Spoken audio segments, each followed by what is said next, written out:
اعوذ باللہ من الشیطان الرجیم، بسم اللہ الرحمن الرحیم۔ ناظرین محترم، السلام علیکم ورحمۃ اللہ وبرکاتہ۔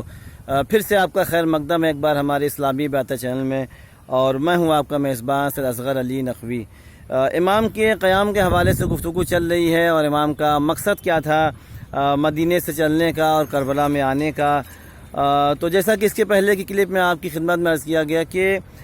امام علیہ السلام نے اپنے جو مقصد تھا ان کا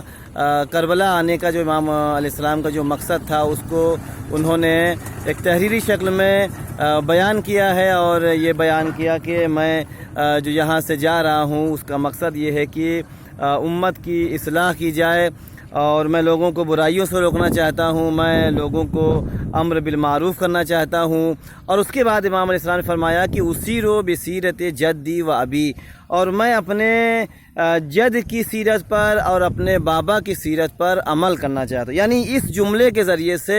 خود امام علیہ السلام یہ واضح کر دینا چاہ رہے ہیں کہ جو میں کربلا کی طرف جو سفر کر رہا ہوں اور جو میرا یہ قیام ہے، یہ ایسا نہیں ہے کہ ہمارے جد کی سیرت کے خلاف ہو، ہمارے بابا کی سیرت کے خلاف ہو، بلکہ وہی سیرت جو ہمارے نانا کی ہے، جو رسول اللہ کی ہے، جو ہمارے جد کی ہے، اور وہی سیرت جو ہمارے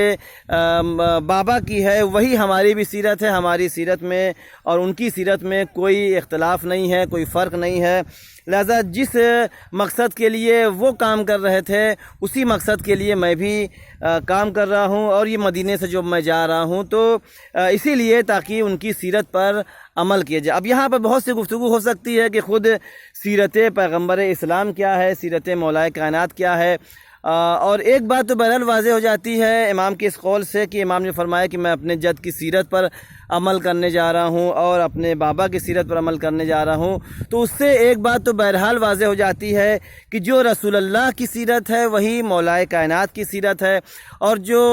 ان دو معصومین کی سیرت ہے وہی امام حسین علیہ السلام کی بھی سیرت ہے۔ لہذا آپ کا کوئی بھی عمل، کوئی بھی فعل، کوئی بھی جو کام آپ انجام دے رہے ہیں وہ آپ کے جد کی سیرت سے اور آپ کے بابا کی سیرت سے ہٹ کے نہیں ہے۔ لہذا آپ نے اس بات کو روز اول ہی واضح کرتے، چونکہ امام جانتے ہیں، امام وقت ہیں، حجت خدا ہیں اور علم غیب کے مالک بھی ہیں۔ آپ جانتے ہیں کہ ہمارے بعد ہمارے اس قیام کے اوپر طرح طرح کی باتیں اٹھائی جائیں گی، طرح طرح کی باتیں کی جائیں گی، اور طرح طرح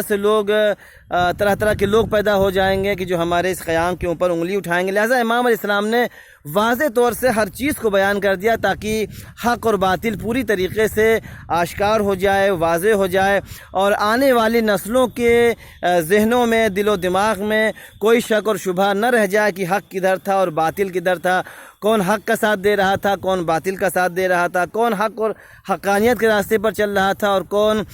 ظلم کر رہا تھا اور کون ظالم تھا۔ امام علیہ السلام نے تمام چیزوں کو واضح کر دیا، اور واضح طور سے، آشکار طور سے امام علیہ السلام نے فرما دیا کہ میں جو اٹھ رہا ہوں وہ اس لیے اٹھ رہا ہوں کہ تاکہ میں اپنے جد کی امت کی اصلاح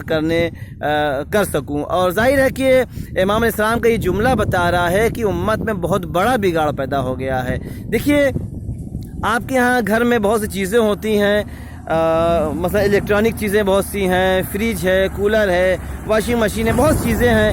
اور ان سب کو آپ بنوانے کے لیے میکینک کے پاس کب لے جاتے ہیں؟ جب ان میں کوئی خرابی پیدا ہو جاتی ہے، جب ان میں کوئی بگاڑ پیدا ہو جاتا ہے، جب ان میں کوئی نقص اور عیب پیدا ہو جاتا ہے اور یہ چیزیں صحیح طریقے سے کام نہیں کرتی ہیں، تب آپ ان چیزوں کو اس کے میکینک کے پاس لے جاتے ہیں اور اسے صحیح کرواتے ہیں۔ تو ظاہر امام کے جملہ کہ میں امت کی اصلاح کے لیے جا رہا ہوں، اس کا مطلب یہ ہے کہ امت میں بگاڑ پیدا ہو چکا ہے، بہت بڑا بگاڑ کوئی پیدا ہو گیا ہے کہ امت کو اب صحیح کرنے کی، درست کرنے کی اور اصلاح کی ضرورت ہے۔ اور ظاہر ہے کہ یزید جیسا فاسق و فاجر امت کا سربراہ بن گیا ہے، امت کا حاکم بن گیا ہے، اور وہ تخت خلافت پر بیٹھ گیا، اپنے آپ کو خلیفہ رسول کہہ رہا ہے۔ تو ظاہر ہے اب اس سے بڑا بگاڑ امت میں اور کیا پیدا ہوگا کہ یزید جیسا فاسق و فاجر، یزید جیسا فسق و فجور میں رہنے والا، یزید جیسا شارب الخمر، یزید جیسا مونل الفسق، یزید جیسا شراب پینے والا اور علنی گناہ کرنے والا انسان جب امت اسلامیہ کا حاکم ہو جائے، سربراہ ہو جائے اور وہ تخت خلافت پر بیٹھ جائے، تو اب ظاہر ہے کہ اس سے بڑا امت میں بگاڑ نہیں پیدا ہو سکا۔ اور اس سے بڑا بگاڑ یہ ہے کہ امت اس کی خلافت کے اوپر یعنی خاموش بھی رہے، ایسا شخص حاکم بن جائے اور اس کے بعد امت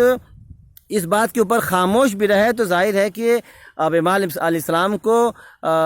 اٹھنے کی ضرورت ہے، اس لیے کہ اب کوئی نہیں اٹھ رہا ہے، اس کے خلاف کوئی قیام نہیں کر رہا ہے، کوئی خروج نہیں کر رہا ہے، اور ہر ایک اس کی حاکمیت کو تسلیم کیے جا رہا ہے، ہر ایک اس کی بیعت کی جا رہا ہے۔ تو اب ایسے موقع پر چونکہ امام معصوم ہیں، حجت خدا ہیں، اللہ کی طرف سے ہدایت کے لیے بھیجے گئے ہیں، لہٰذا اب ان کی ذمہ داری یہ ہے کہ وہ اٹھیں اور اٹھ کر لوگوں کو بتائیں اور متوجہ کریں کہ یہ جو یزید کر رہا ہے یہ درست نہیں ہے، یہ صحیح نہیں ہے، اور یہ بہت بڑا رخنہ ڈال رہا ہے امت اسلامیہ میں، اور بہت بڑا بگاڑ یہ پیدا کر رہا ہے امت اسلامیہ میں۔ لہٰذا امام اب اٹھے اپنے اس مقصد کے ساتھ، اور امام نے تمام چیزوں کو واضح کر دیا، اور کربلا کے میدان میں وہ عظیم الشان کا پیش آیا کہ جس میں حق اور باطل کو امام علیہ السلام نے بالکل آشکار کر کے رکھ دیا۔ اس کے پہلے